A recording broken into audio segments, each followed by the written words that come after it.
pinaghahandaan ko na to.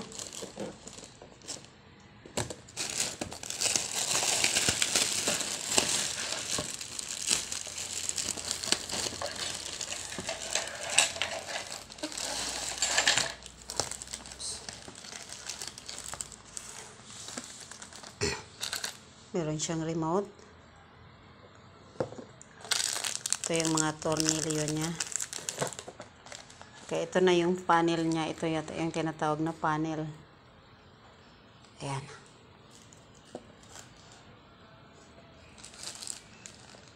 So, at least medyo mahaba-haba yung wire. Abot siya kahit medyo malayo sa paglalagyan ng ng panel. Ingat-ingat lang tayo. Paghahandaan na natin to. Pag-aaralan ko muna kung paano.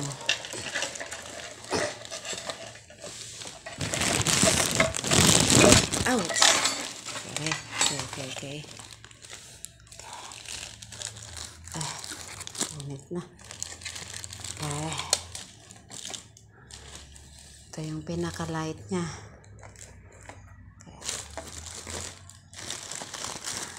Na natin. Ito yung pinaka-wire niya. So, sa tingin ko, i-connect lang dito. Ito sa wire. Yan. Yan. Ito.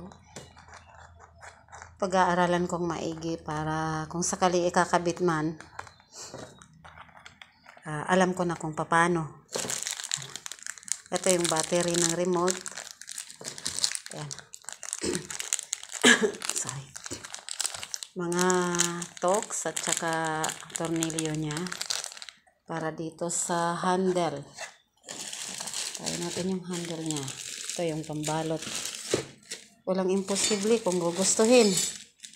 Kung gustuhin aralin, matutunan, why not? Diba po? Joke lang. Ito yung handle niya. Yan. Okay, babae ka man o lalaki kung gusto mong matuto, pwede mong gawin. Pwede. Walang imposible. Ayan, may goma pang nahalo dito. Ayan. Ay, sorry. Okay. So, mamaya subukan namin. Ibibilad ko muna expose ko muna siya sa araw. Itong panel na to. Try natin kung kakayanin. Kung alam ko na paano ikabit, why not? Ako na ang magkakabit. I-choose lang po. Char. Ito yung handle malamang dito sa panel na to. So, ito ay may isa pang handle. Ito maliit. Mas maliit kaysa dito. Kung hindi ako nagkakamali, para siya dito sa light. Dito. Ayan. Kakabit lang siya dito. Okay. Oh, no. Kakabit lang siya siguro dito. Sorry. Ito. Ayan.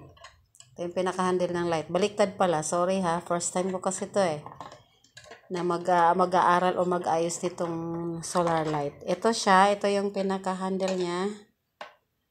So, ito namang maliit na handle. Ito yung handle dito sa panel.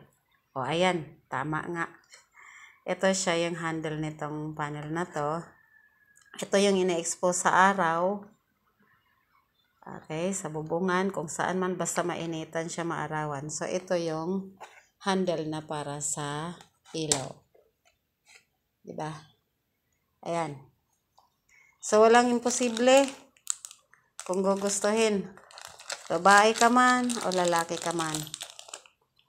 Basta pag-aaralan, matutunan.